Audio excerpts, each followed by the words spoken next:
కాళేశ్వరం వద్దు సిద్ధేశ్వరం ముద్దు రైజింగ్ రాయలసీమ కార్యక్రమంలో ఏపీ బీజేపీ అధ్యక్షుడు మాధవ్ చేసిన ఆసక్తికరమైన వ్యాఖ్యలు.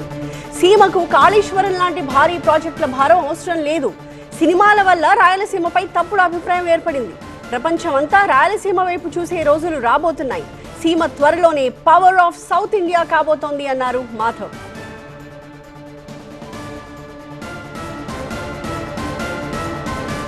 రైజింగ్ రాయలసీమ కార్యక్రమంలో రాయలసీమ అభివృద్ధిపై ఆసక్తికరమైన విషయాలు మాట్లాడారు బీజేపీ అధ్యక్షుడు మాధవ్. చెన్నై హైదరాబాద్ బెంగళూరు కారిడార్లు వేగంగా విస్తరిస్తున్నాయని, వీటి అనుసంధానంతో రాయలసీమ త్వరలోనే ఒక పవర్ హౌస్ గా మారబోతోంది అన్నారు.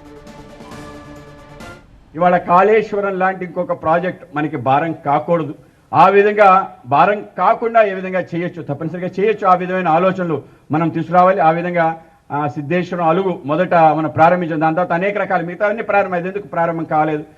రాయలసీమ మంచో చెడ్డో అనేక రకాల చలనచిత్రాలు కానీ, అనేక రకాల కథనాలు కానీ, అనేక మంది నాయకుల యొక్క తీరు కారణంగా మన ప్రాంతానికి కొన్ని పెర్సెప్షన్స్ అంటారు, ఆ విధంగా కొన్ని భూమికలు ఆ విధంగా మనకి నిర్మించబడ్డాయి. తప్పనిసరిగా ఆ యొక్క భూమికల నుంచి బయటకి తీసుకురావాల్సిన అవసరం కూడా ఉంది. ఆ విధంగానే దేశంలో ఎక్కడా లేని వంటి ఒక అద్భుతమైన సహజ సిద్ధమైన సంపద అందరూ చూడడానికి, ఆ విధంగా దాంతోపాటు ప్రయాణం చేసే ఒక పరిస్థితి. అలాగే దేశంలో ఆధ్యాత్మిక క్షేత్రాలు దేశంలో ఎన్ని ఉన్నా కూడా మన ప్రాంతంలో ఉండే ఆధ్యాత్మిక క్షేత్రాలు ఏది కూడా తీసిపోని పరిస్థితి.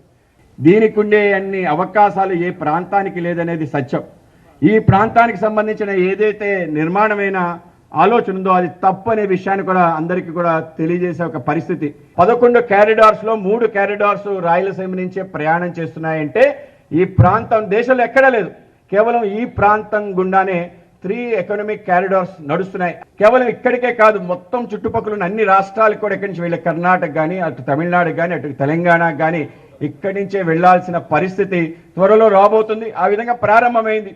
దాన్నే power house of south India కాబోతుంది రాయలసీమ.